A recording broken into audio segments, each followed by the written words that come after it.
For the sake of all of those who are watching us online, I'm Sara Calvo.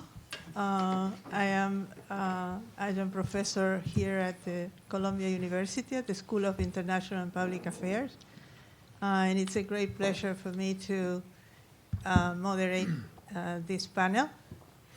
It's the last panel of the day, so I think, Guillermo, you should be happy with all the things that they have said already about you. So I'm going to skip that and let everybody enjoy the panel. But before doing that, before introducing the panel, I have a special thanks to Martin Uribe, to Andy Neumeyer, the people here at Colombia, David Coughlin, and the people at the Fed, because this has been an incredible, incredible 3 days. So a big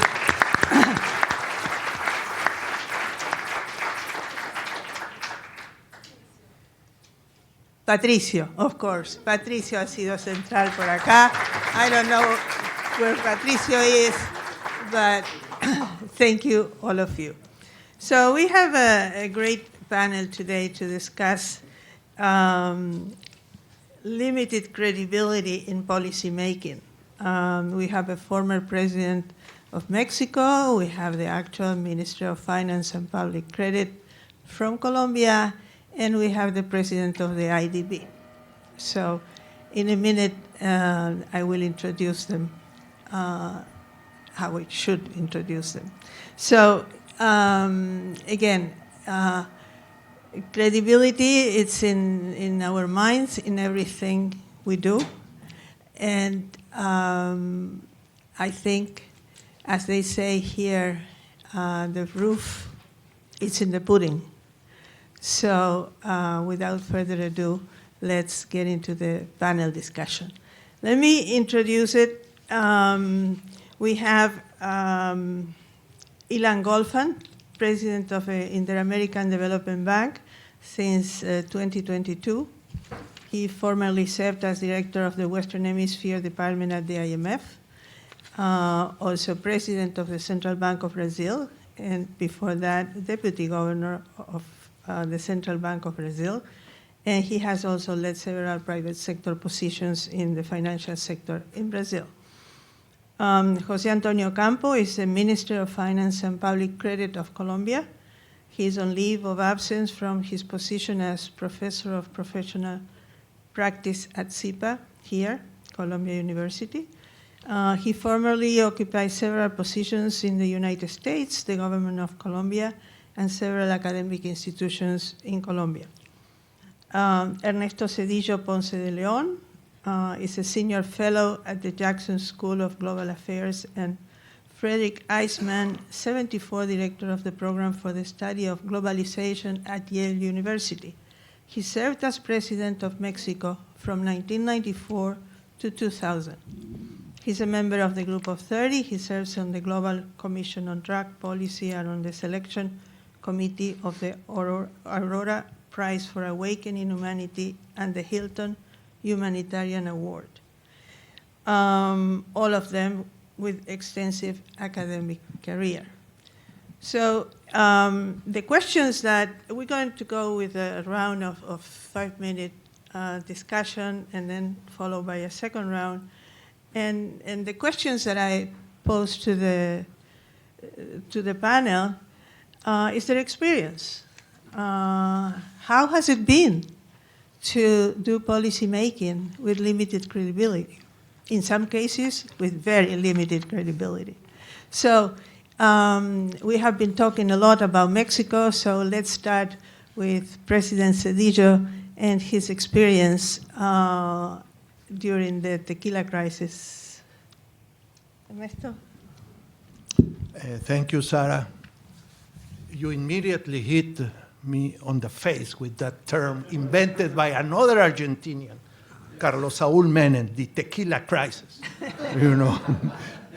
Anyways, I am really happy to be here in this conference in honor of Guillermo Calvo, who I consider, along with Edmar Basha, you know, the dean of the Latin American economies. I had already told them a few minutes ago that if our very dear Carlos Federico were alive, they wouldn't be the deans. Carlos would be the dean, right, Jose Antonio? Diaz Alejandro. But in any case, I am very pleased to be part of this. And I don't take it personally, Sara, that you invited me to a panel titled Limited Credibility. You know, I take it. But you make me think that I am here, I am the right person, but for the wrong reason to be here. Unlike most of the presenters that have been in previous sessions, who are here for good reason, and it's great that they are here because they have done work, real work, that crosses paths or have accompanied Guillermo's work. In my case, you know, and of course, Guillermo has studied all these phenomena along with other authors.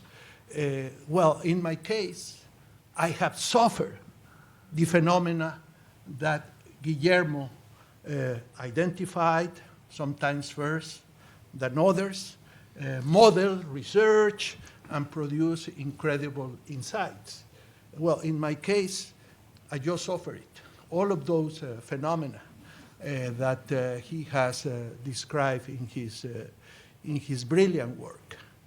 In an act of masochism, you know, I pull a piece of paper and try to list a few of the terms that you can find in some of the incredible contributions of Calvo, something like time inconsistency, the real effects of exchange rate-based stabilization, staggered pricing, the relevance of external factors of capital inflows. All of these are titles or terms in the papers.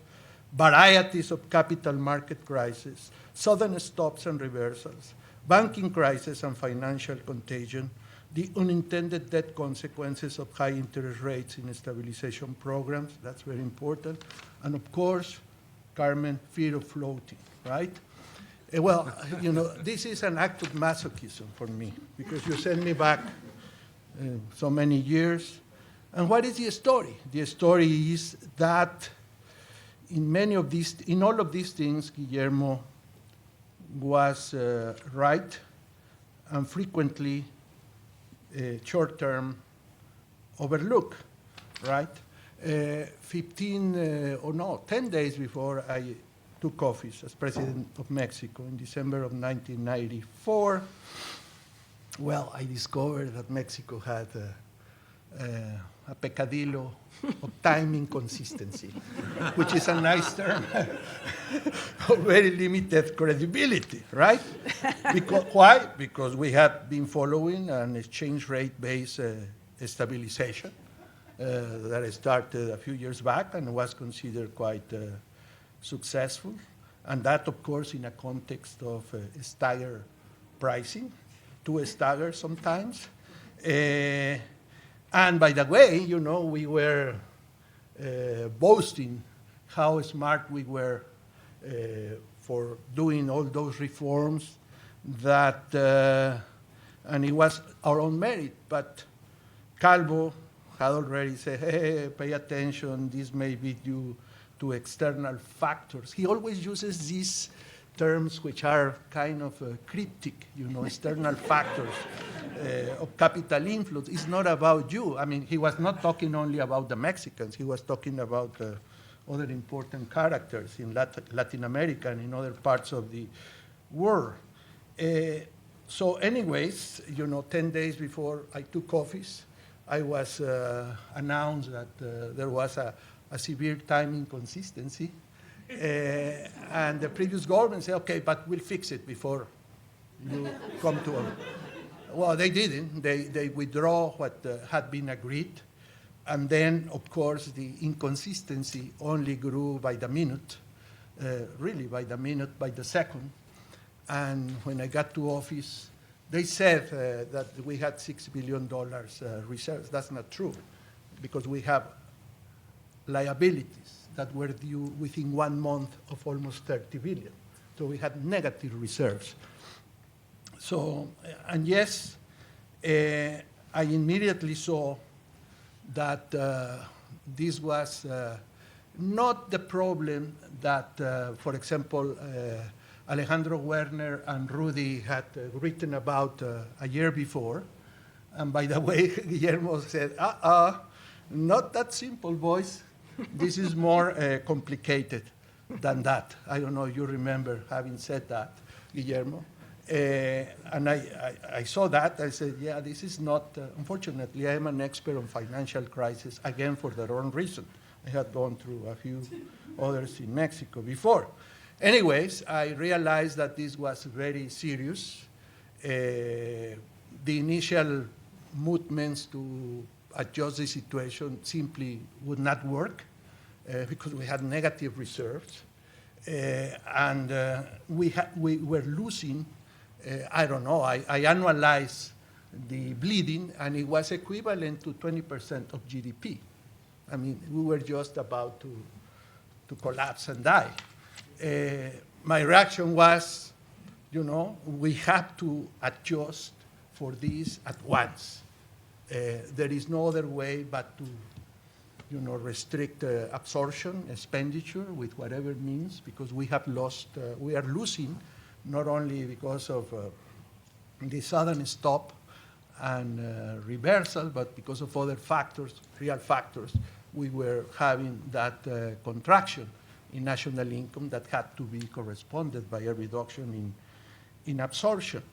But it was evident that it was not enough because we had the little detail of the time inconsistency, a very serious problem of credibility. So for me, it was very clear that not only we needed to do a tremendous adjustment program, which, by the way, it was agreed by the IMF about 2 weeks before we put it out to them. And they didn't change a comma because we were really doing what I thought and my friends in the cabinet thought we needed to do. I have been quoted or misquoted because I don't remember when I said that by Larry Summers and Tim Geithner. Zedillo said, markets frequently overshoot, so policy must overshoot. And yes, I mean, I don't know whether I used those words, but it was obvious that we needed to do something dramatic. But it was not enough. We needed money to restore credibility. It wasn't that I was planning to spend the money, but I wanted people to believe that our program had a chance to work. So we negotiated with the IMF, but the IMF could not put on the table enough money for what we thought was needed. And I called President Clinton. And I said, you know, we need to work with you because this is going to be tough. And he thought it was, probably he had read Rudy, that we only needed a 15% devaluation. I said, no, this is different. I sense that there is something that economists call panic. One of the last books I bought when I went back to Mexico, I had $50 to spend on books, was Manias, Panics, and Crashes. And I was always, you know, very impressed by the description of financial panic. And that's exactly what I sense we have. So when I told that to President Clinton, I said, okay, let me talk to Larry and Bob, and I'll come back to you.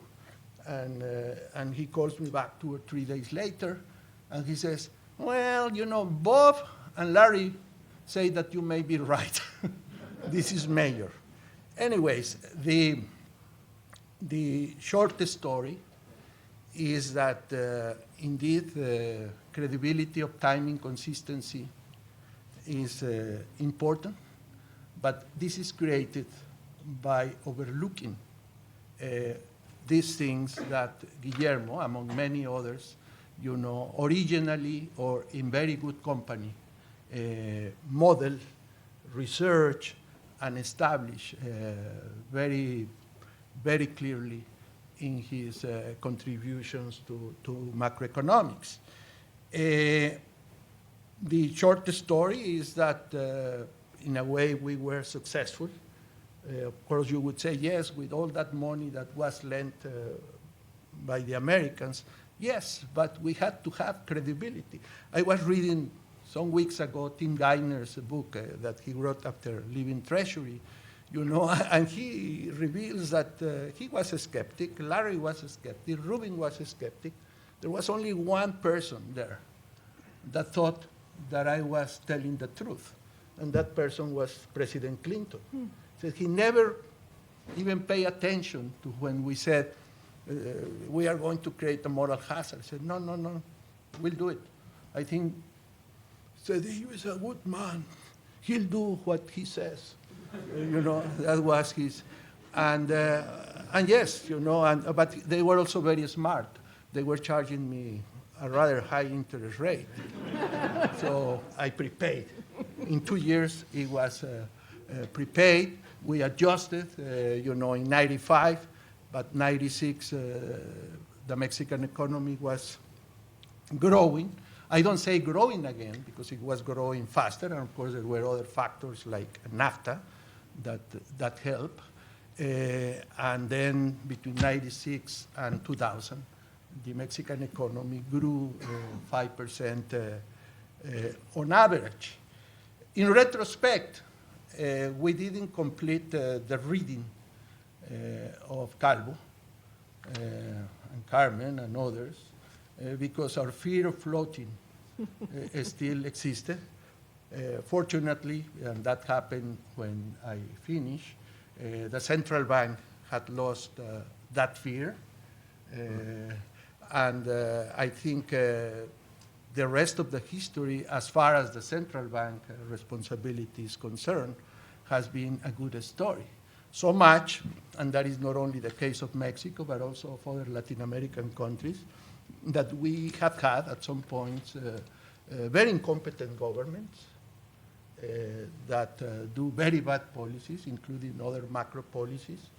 But by having a good central bank doing the right thing and not being fearful of floating, the disasters, macroeconomic disasters that we saw in the past, hopefully will stay in the past, although I'm not so sure. Thank you very much, Ernesto.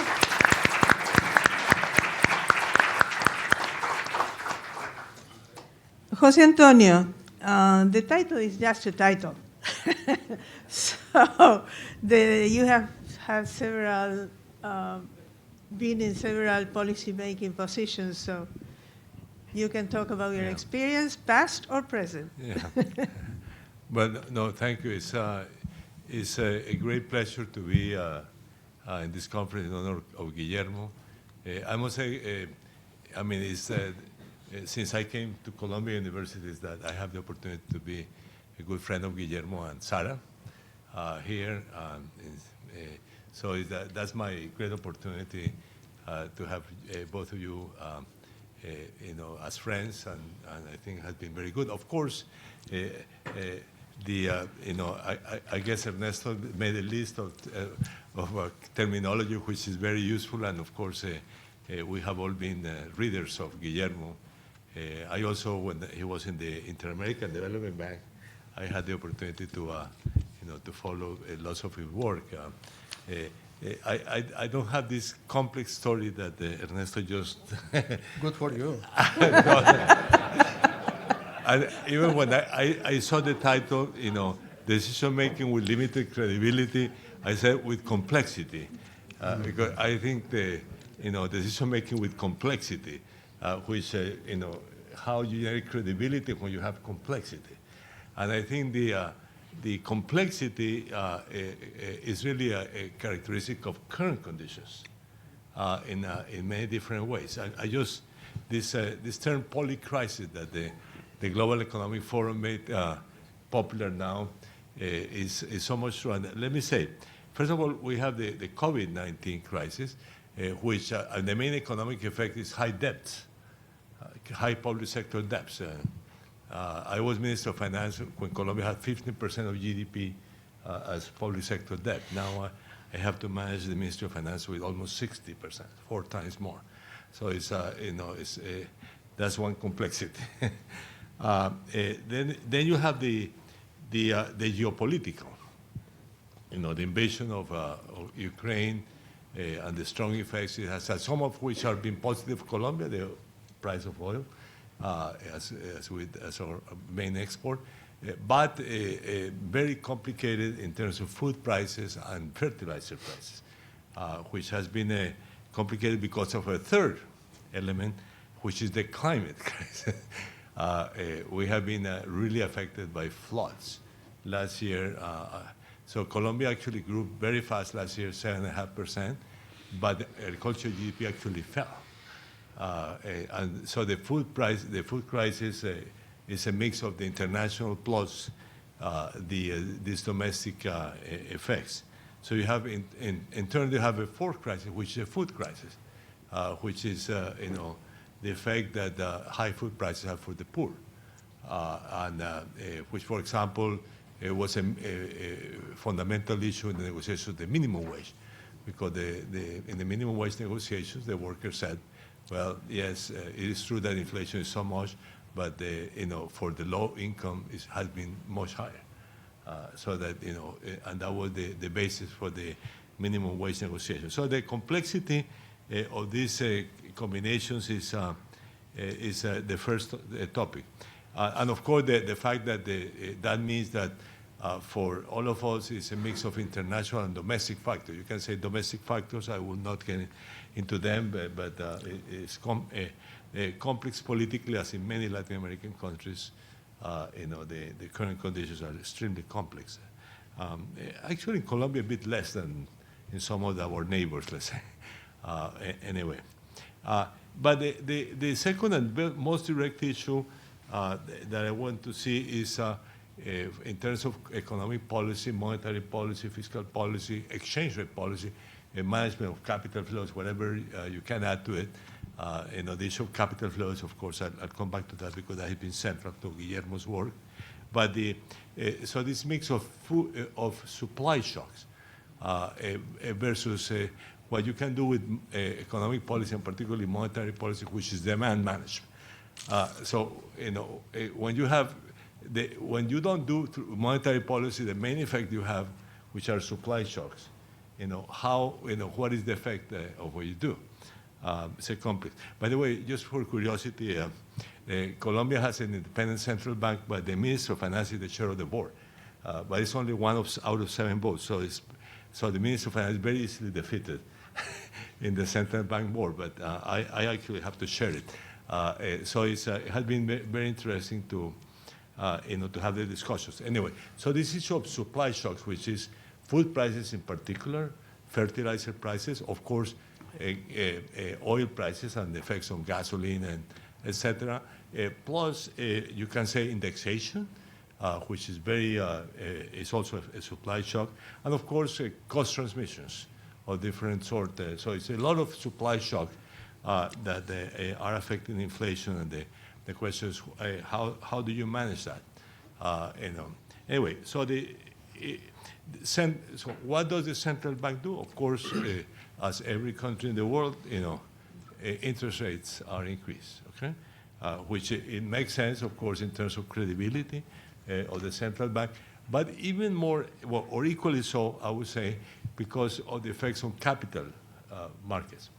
Let's say if one of our central banks does not increase interest rates when the U.S. Fed and all the other countries are increasing interest rate, the exchange rate effect of that decision may be dramatic in terms of depreciation of your currency, lack of credibility, let's say, in that particular case. So as much, in a sense, it's not only because of fighting inflation, because of, and the credibility, but it's also the fact that you have to manage these capital flows and the effects that you may have if you don't increase interest rates in the central bank. Okay. Let me say that in the case of, talking about the exchange rate management and the fact that Chile had been managing the exchange, the exchange market. There was a big of discussion in the board, of central bank board, of whether we should manage capital flows. Finally, the decision was not to intervene. So floating has been the rule, and not very nice in a sense, because we have had lots of volatility in the exchange rate. But anyway, that was our decision. We would not intervene in the foreign exchange market. Also, not intervene for capital flows, because among other reasons, we have a very well-developed domestic bond market for government debt, and about 1/4 is actually portfolio flows from foreign investors. So you could not have, in that context, any foreign exchange controls of any sort. That would be crazy from the point of view of policy. Anyway, but the real issue is, when you have this mass of supply factors, does monetary policy matter in terms of reducing interest rates or reducing inflation or not? It's a big question mark. So far in Colombia, no. The central bank has increased interest rate by 11 percentage points, one of the highest in the world, but inflation so far has not been totally stabilized. We have by behind. Again, that's a supply shock, the food. The food supply shock is really dramatic in the case of Colombia because of international factors, but also of these climate factors. So in terms of generating credibility, I guess that's a complication. On the positive side, I must say the economic activity was grew very fast last year. Even if we don't grow this year, Colombia is by far the most dynamic of the largest Latin American economies.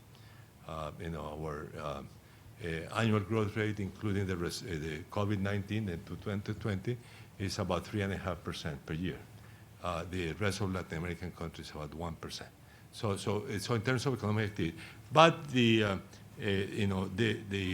effects on economic activity are starting to be seen, and the question is, in terms of demand and economic activity, whether that would generate a new round of complicated discussions, let's say, of what the effects of generating credible policies in this context of complexity. Thank you. Thank you very much.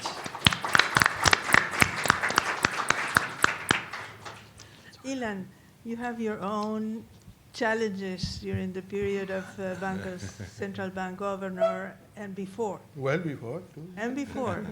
And you got a prize for the Central Banker of the Year, 2018. So what can you tell us about all that?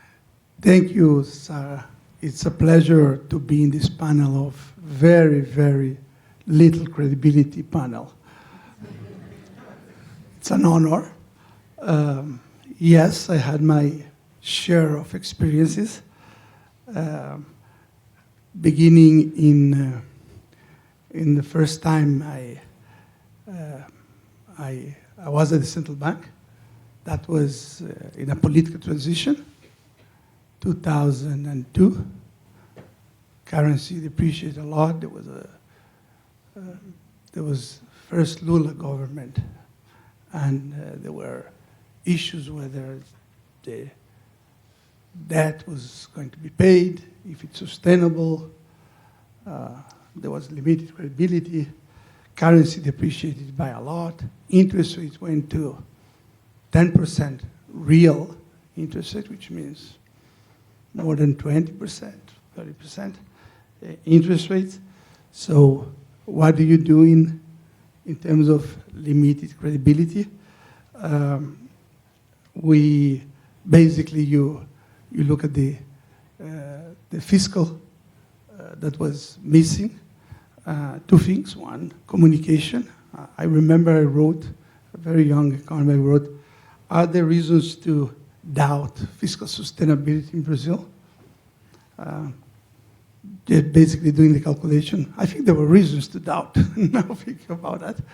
But it basically showed that if you look at the future and you maintain the same primary and the currency stabilizes.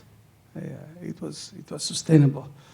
But the other thing was the IMF program, where the IMF basically, the program was basically talking to the candidates, and the candidates committing to some fiscal responsibility in the future, and I will say that did it. Most interesting, 30 years later, another transition. That was from Dilma Rousseff, and then a governor of the central bank.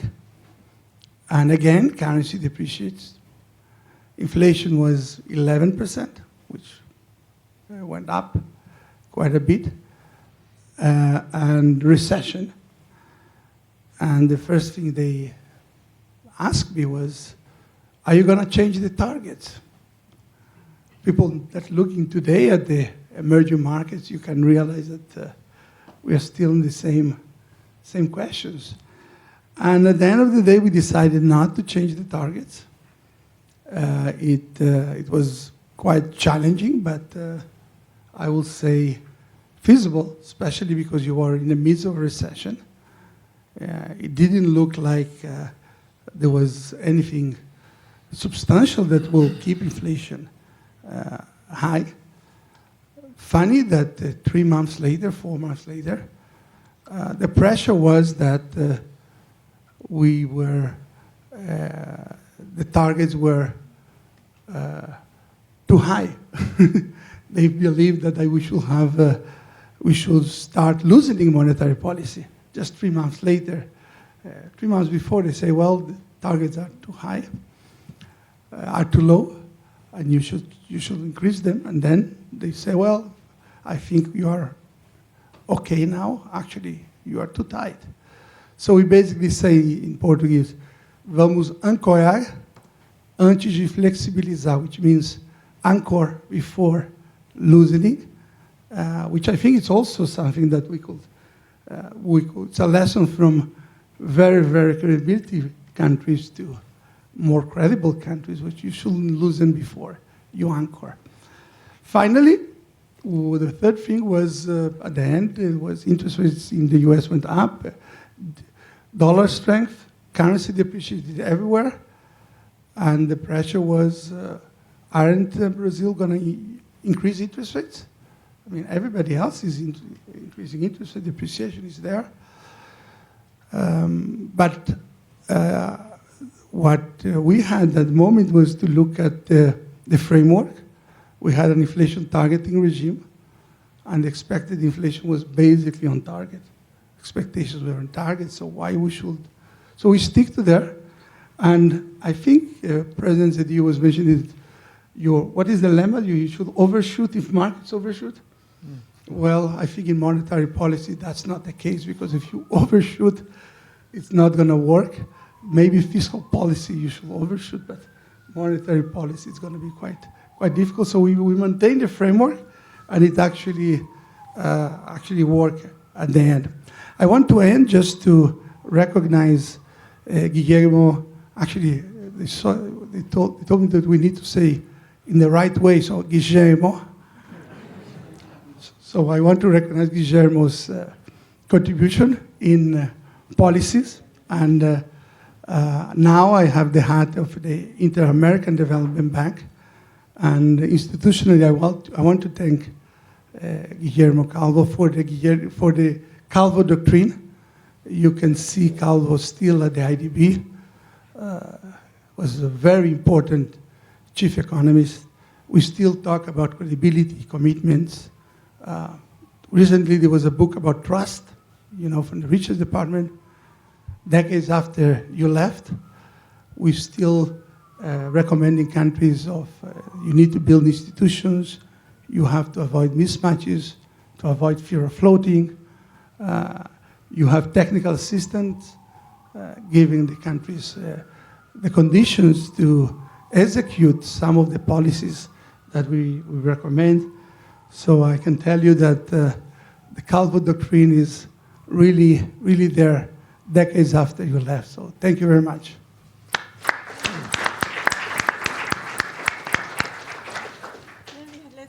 another round of questions as we had planned. We have here examples of 3 countries with different resources, I would say, to mitigate shocks in a way. Ernesto talked about the support that got from the U.S. I believe it was from the Exchange Stabilization Fund that the U.S. has or had. In the case of Colombia, the flexible credit line. Yeah. In the case of Brazil, you had enough international reserves at that time. So how do you see these instruments as help to mitigate shocks? Maybe Ernesto, you can. Well, you are talking about 3 different moments in which some of the more recent instruments, in the case of the Mexican crisis, didn't exist. Mm-hmm. And the story about the use of the stabilization fund is very interesting, because after we say this is our adjustment program, the IMF looks at it, the Americans look at it and say, well, yes, it is very strong, but we need the money. Well, President Clinton tries to go through Congress to get, the authorization of Congress to lend the money to Mexico. But Congress starts asking for outlandish things. I make the joke, but it was almost the case. The demands were from giving them my home state, Baja California, or Pemex. I mean, it was crazy. Every member of Congress had an idea, which I found all of them unacceptable. I mean, they were transmitted to me, and I would say, this is ridiculous, this is offensive. And President Clinton got the point. By the end of January, we had started conversations really early January or late December. By late January, it was clear to me that along that path, we will get nowhere. I called President Clinton. I said, listen, we are bleeding to death, and I will have to do something very dramatic, because people are beginning to queue outside banks. And this is a run on the Mexican banking system. Mm-hmm. It's panic, real panic. So you see what comes next. And incredibly, he says, oh, wait. I'm writing my State of the Union speech. And you will see that after that speech, I will have more political force to work with Congress. Okay, let's try to wait a few days. We waited a few days, and nothing happened. And then I said, okay, this is the last call, And then they came back. And it so happened that I think Ted Truman had discovered this thing that was in the drawer from the 1940s. Maybe John knows the story much better than me. And basically, that didn't require any authorization from Congress. Of course, Congress was very upset. D'Amato, I think, was a guy from New York, almost tried to pass a law to block the Clinton administration, but they did it very fast. We did it very fast, and the loan was authorized. Well, out of that traumatic experience, I think all of these new instruments started to be entertained. Michel Camdessus called the Mexican crisis the first financial crisis of an emerging market in the 21st century. This was 5 years before, or 6 years before the 21st century. Then we had, of course, the Asian crisis, and not to speak about Argentina, and then Brazil, Russia, and so on.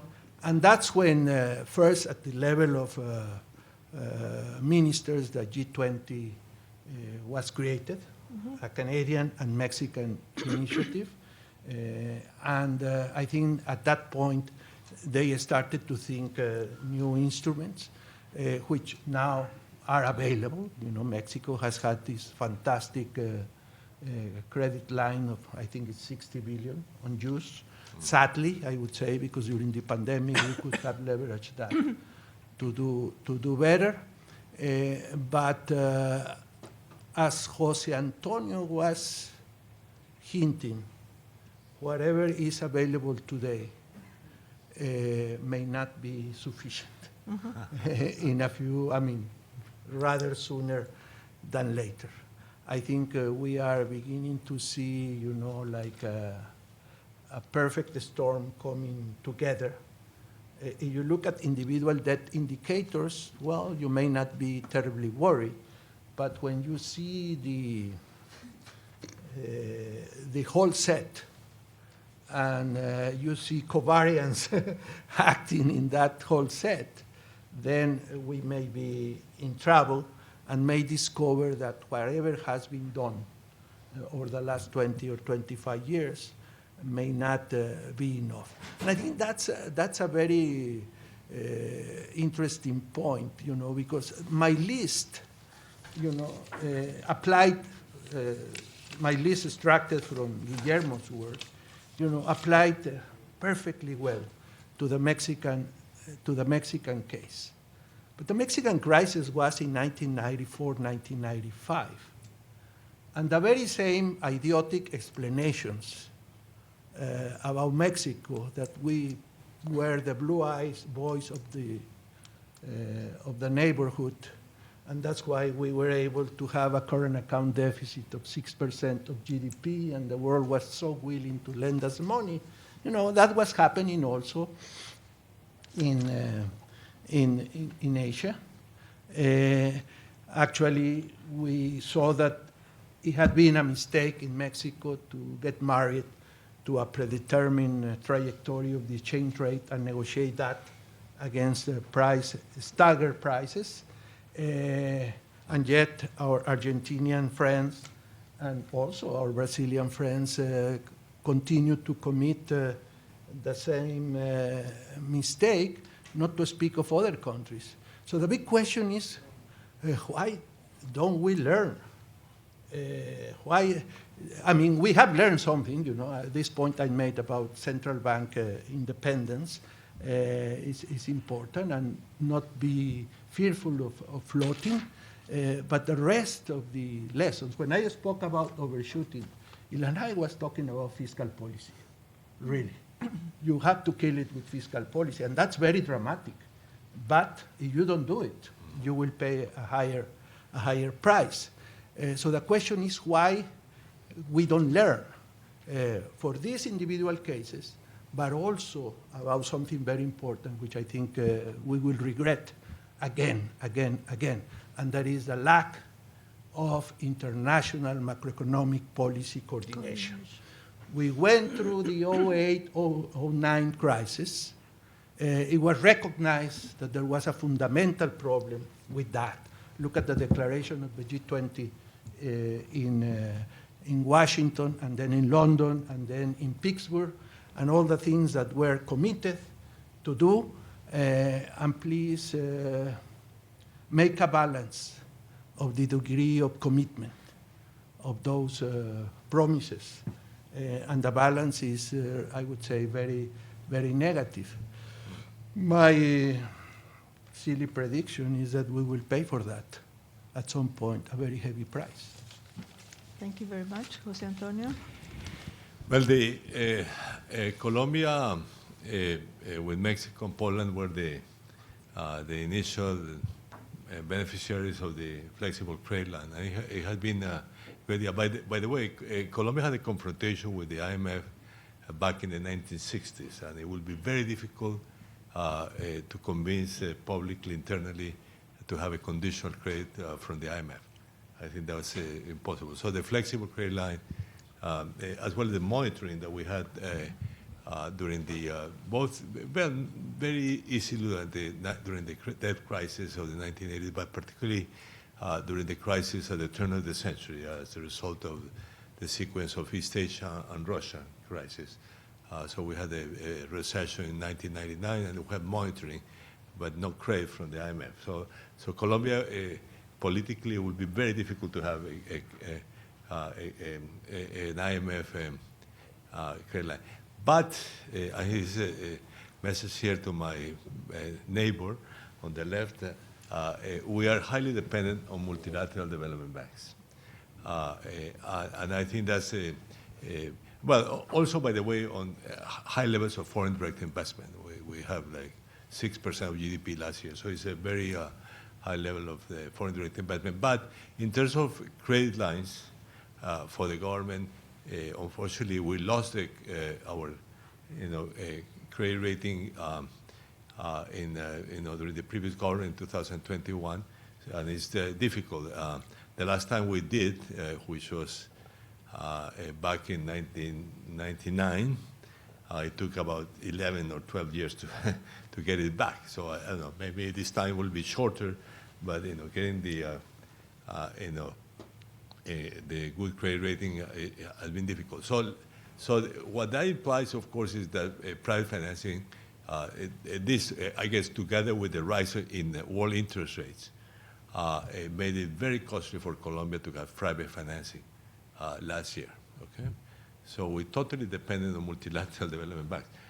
They said we are lucky that we have three that we can go: the World Bank, the Inter-American Development Bank, and CAF. So it's a luxury to have access to three. But on top of that, and to my surprise, because I didn't know that, we are the first clients of the French Development Agency, on top of Morocco, which is the second. I don't know what is the history of that, but anyway, the French are actually very good investors in Colombia, so that and we are very good clients of KfW, so the Germans. So very, very important. We depended totally on official financing last year. So the access to official financing was really critical for Colombia in the last, particularly last year, which was the most critical year. And it's a good question. I mean, we're back in the private capital market. We issued bonds in January and fairly good conditions, but although without the adequate credit rating. But anyway, but so even more important, I would say that the flexible credit line is access to official financing, which is a big question mark here. We had the opportunity to discuss Ilan when he was campaigning for for IDB president, and of course we voted for him. But one issue that I raise is you have to convince the U.S. to capitalize the IDB and to capitalize against the World Bank. And not only, I must say, not only for private financing, for official financing for middle-income countries. We are a middle-income country that are highly dependent on multilateral development banks. So that's a point that I think is important.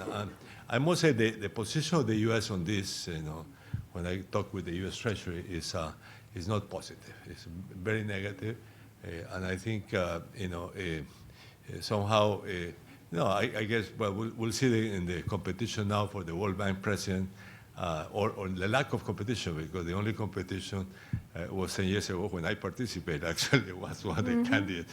But together with the current head of the WTO, but we knew that we're going to be defeated. So it was a point of, there has to be competition. That the developing countries, the group of 24 said, this has to be a principle that both the World Bank, because the IMF is competitive among Europeans, let's say, but the World Bank has zero competition.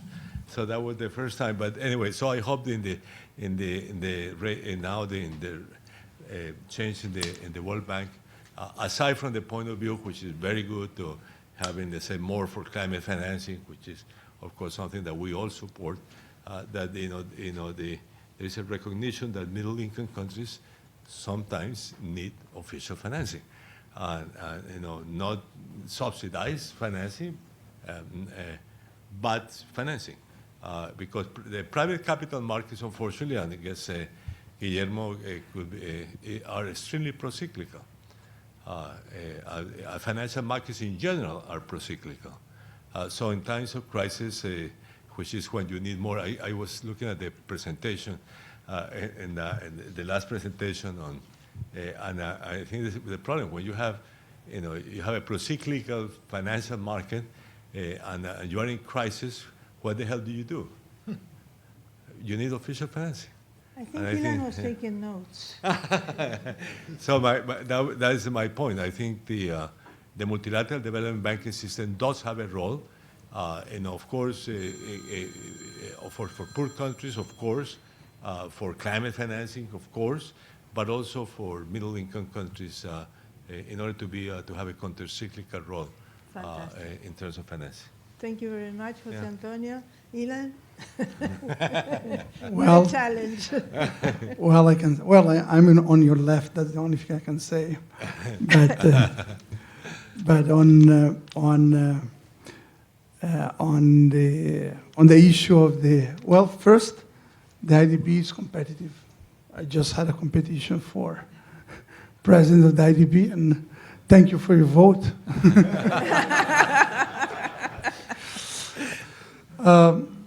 The issue on reserves and liquidity, as you just heard, there's quite a bit still of lack.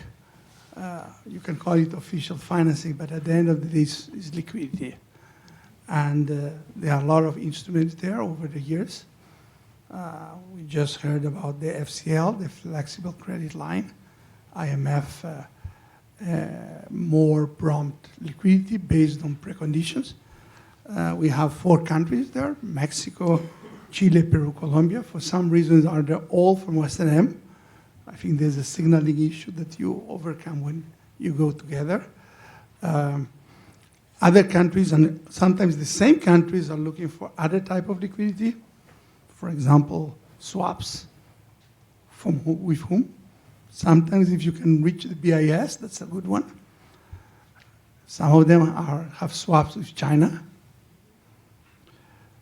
Lucky ones have sometimes, in very specific moments, swaps with the Fed if there's a great financial crisis. But if there's no great financial crisis, you don't get the swaps.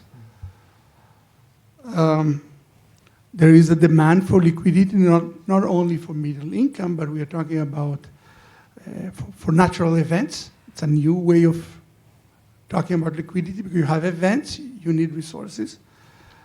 Food insecurity. Now there's demand for that. So there's a huge demand for liquidity, and I don't think we have found a good way.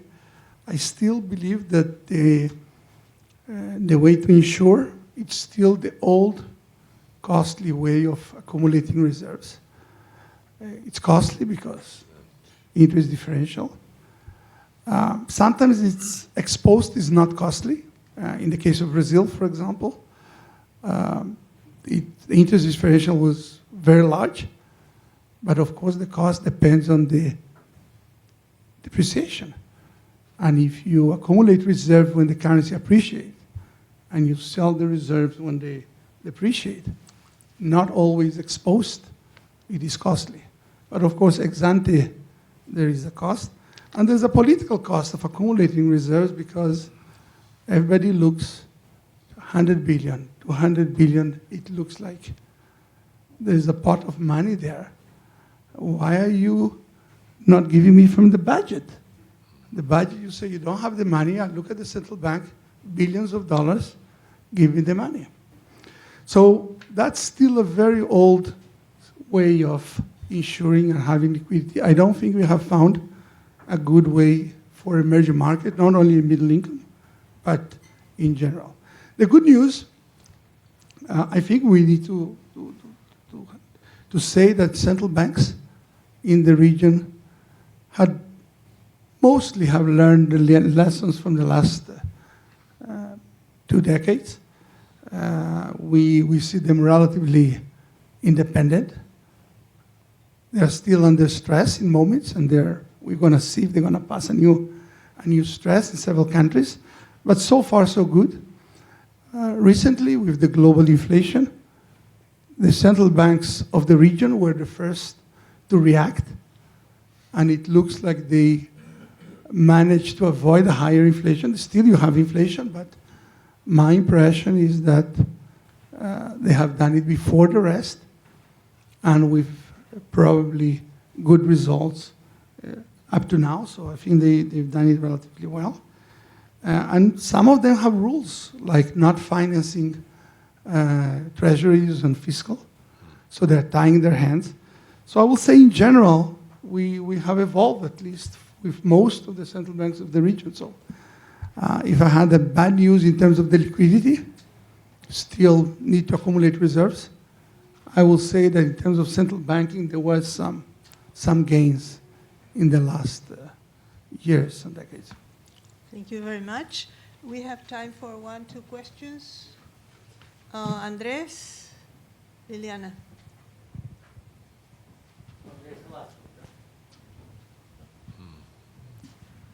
Thanks very much. What an honor it is to have 3 great friends and 3 wise policymakers under Sara's firm leadership in this panel.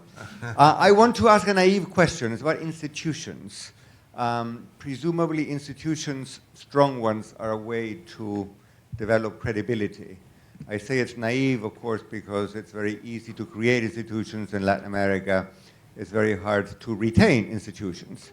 And in particular, 2 thoughts. Central bank independence. I suspect everybody in this room would agree it's a good thing. It is a bit under siege in Latin America today. How do we preserve central bank independence? And then fiscal councils, fiscal rules. We've all tried them. They've worked in some countries. They haven't worked so well in others. Brazil had one. It's not clear to me whether it still has one or not. How much room is there for fiscal rulemaking and institution building to build credibility in Latin America? Let me collect the questions, and Liliana, and then Ulla. Yeah, just a comment that was prompted by a statement by José Antonio. You said that in spite of increases in interest rates in Colombia, inflation is not really coming down, and that you were mentioning about the supply factors that were dominant in the system. But I also wonder about whether the demand, the global demand factors are still very large. All the numbers point that global liquidity is huge, which is another point that Guillermo is working on these days a lot. Look at just what happened in January, that to me is amazing. I mean, you think that with all these increases in interest rates and the QT, you think that global liquidity is coming down. And some people think that too fast, and I don't agree with that statement. I think that it's not fast enough. What happened in January was that when there was these expectations that inflation was coming down in the US, they were very briefly lived, but still it was there. The signs were, okay, inflation is coming down in the US. What happened? You look at the market signals, and inflows into emerging markets spiked again. Just for months, just for a little time, because again, the numbers start saying that, inflation is still high and whatever, and then capital inflows decrease. But clearly, there is all this amount of liquidity, global liquidity, that, in my view, implies that still the transmission of inflation from the US to the rest of the world, especially in Latin America through the channel, both financial and commercial channels, is still there and very strongly. So there could be issues about the effectiveness of the interest rates to control inflation, but it's beyond the supply factors. I believe it's also because of global demand.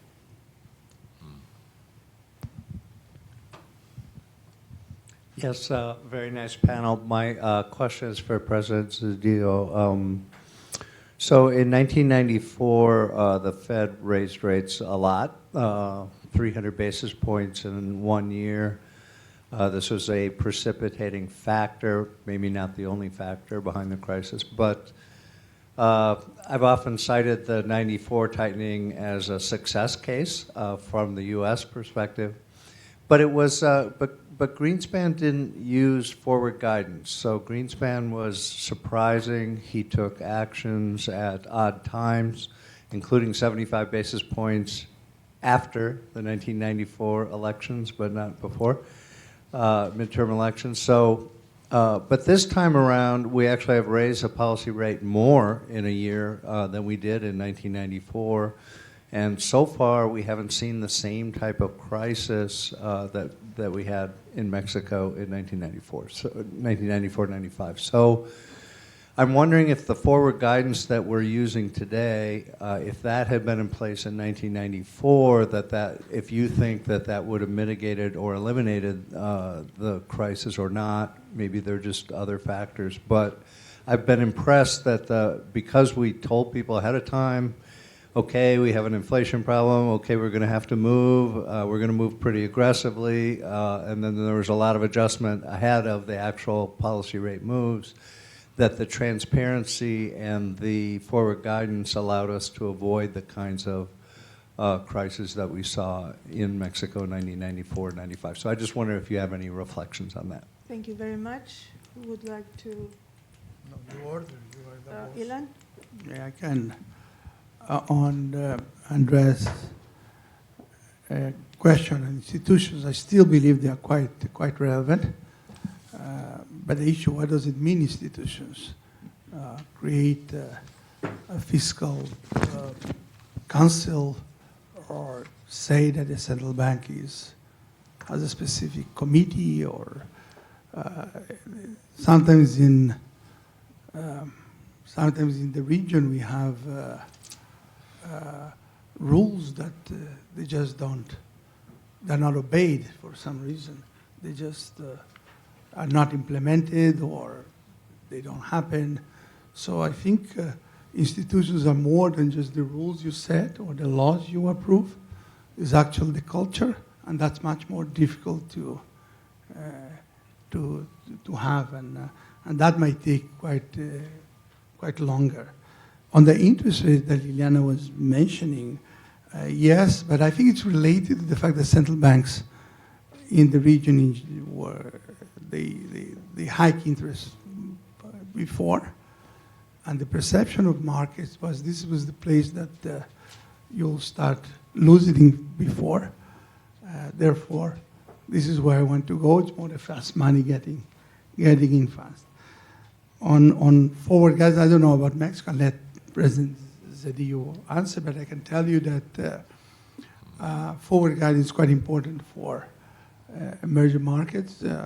I don't think we can expect monetary policy in the U.S. to take into account the impact on other countries completely, but I think forward guidance helps, I will say, to have an exit, organized exit, because if you have a small door and everybody wants to leave for flight to quality or anything, and you tell them that they now have to leave tomorrow, it's something. But if you tell them you have a year to leave or 3 months, it's more organized for the market. So at least from our point of view, forward guidance is an imperfect substitute for looking for other countries' impact. Thank you. You want me to? Dr. Antonio, you go first. Okay. Let me say on Andres' issue of institutions, let me say we have both institutions that he mentioned. First of all, we have an independent central bank, although with that peculiarity that I mentioned. Actually, the Colombian Constitution said that the central bank has to, has as its main objective inflation, but it has to coordinate inflationary policy with general economic policies, which is why the very peculiarly the Minister of Finance shares the board.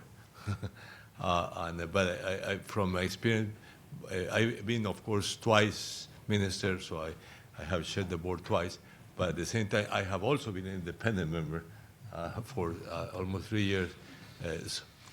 And I can guarantee that the Minister of Finance is very easily defeated in the central bank board. So it's not but it's a respected institution. Nobody, it's not in the discussion.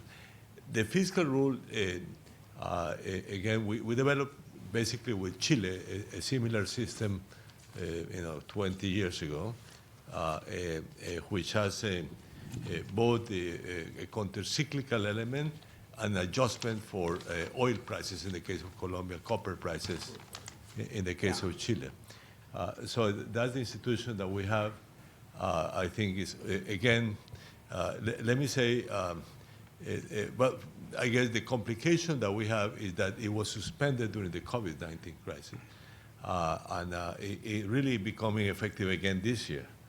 So it has required a significant adjustment in the public sector finances. In total, between last year and this year, we'll have about 3.5 percentage points of GDP adjustment. It's a big adjustment, which meant, by the way, that the only way to do a spending for social programs was to do a tax reform, which I had to do last year.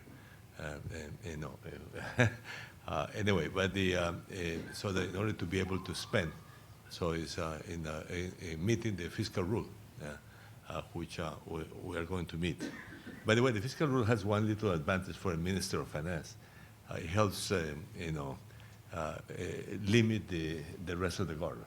Thank you. So it gives well, you have limited budget, So anyway, so the now on this issue Liliana raised, let me say that the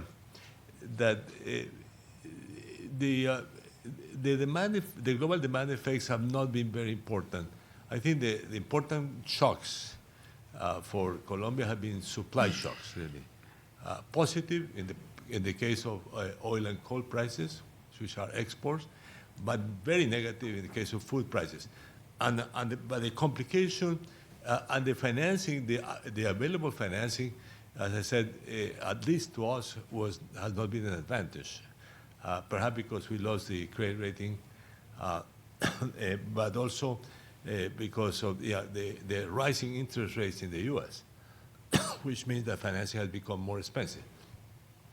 So it has not been very positive. You can say that there has been, of course, the negative shocks associated to depreciation of the currency, which is one of the effects of also of the current crisis. Although I must say Colombia has been particularly negatively affected by exchange rate depreciation. Yeah?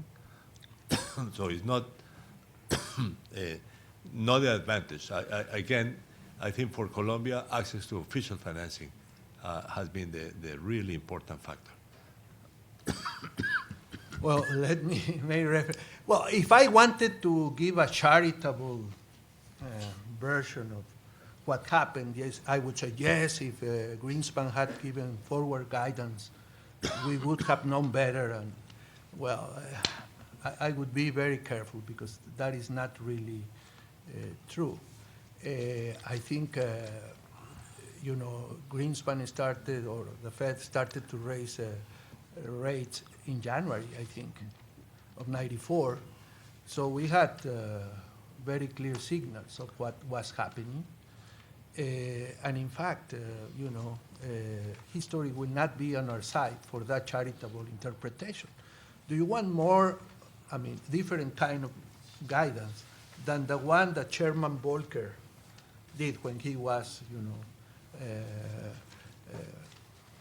appointed, or I don't know how, nominated for the Fed, and President Carter said, now you do your job, hands off, free hands.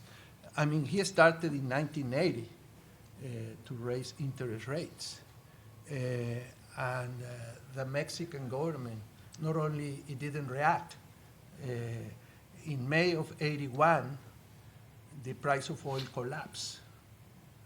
And the reaction of the Mexican government was, no, these external forces, Guillermo called it external factors of capital inflows. The relevance of external factors of capital influence should not derail the Mexican program to manage the wealth of Mexico. I was seated with Al Fishlow and Carlos Diaz Alejandro in New Haven having my dissertation reviewed.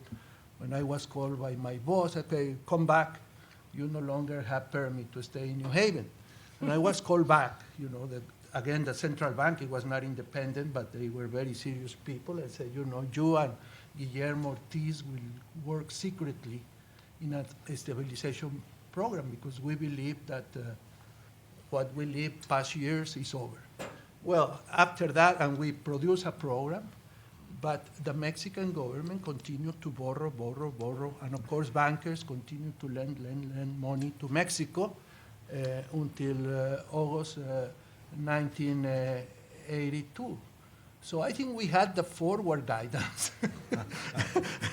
but we didn't pay attention. You know, there was this magical thinking, which I think there was also in 1994. I don't think having a more precise guidance under those circumstances would have made, once the decision was taken, to avoid what needed to be done, as it was the case of Argentina or even the case of Brazil in '99. It's simply that it's better to bet on a nice scenario that has unfortunately, a very low probability to happen. And goes back to my question, why don't we learn? We should learn. And probably, and of course, I think the theoretical work that has been done in macroeconomics since the rational expectations revolution is very important, at least to prove, as Guillermo has proven over and over again, that even if you have the nicest regularities in your functions and all that, you can still have inconsistency and multiple equilibria, right? That's interesting, very good. But perhaps one day we will really have, behavioral economics helping us more to understand why we see these weird behaviors in the face of evidence that is, in my view, striking and that frequently is ignored. I want to say 2 words on the institutions. Absolutely, Andres, and you know that that's part of our Latin American story. We are where we are, and many of the failures we have had is because of the weaknesses of our institutions. And I think we did a lot in the recent past decades to have some institutions. We have been talking about, for example, central banks. But I want to not sound the alarm because I think it's already very noisy. And that is that in Latin America, what we have seen, hopefully that will stop in Brazil now, but you never know. What we have seen is a dramatic democratic regression in Latin America. And the first victim of that democratic regression in many of our countries is with institutions, particularly those that were built or were in the process of being built to check the power of the executive branch of government. The first reaction of our new autocrats is to go after institutions, to go after the independent courts, in some cases after the central bank, after the electoral authorities, after the competition authorities, after you name it, because that's really entities within the state that were created with the idea to check and control the power of the executive. But of course, autocrats don't like their power to be controlled. So I am afraid that that we are in trouble. If this trend continues, we are going to see a Latin America considerably weaker in its institutions, and that will have real economic, social, and of course political consequences that we don't like. With this very interesting warning, let's close this session. Thank you very much.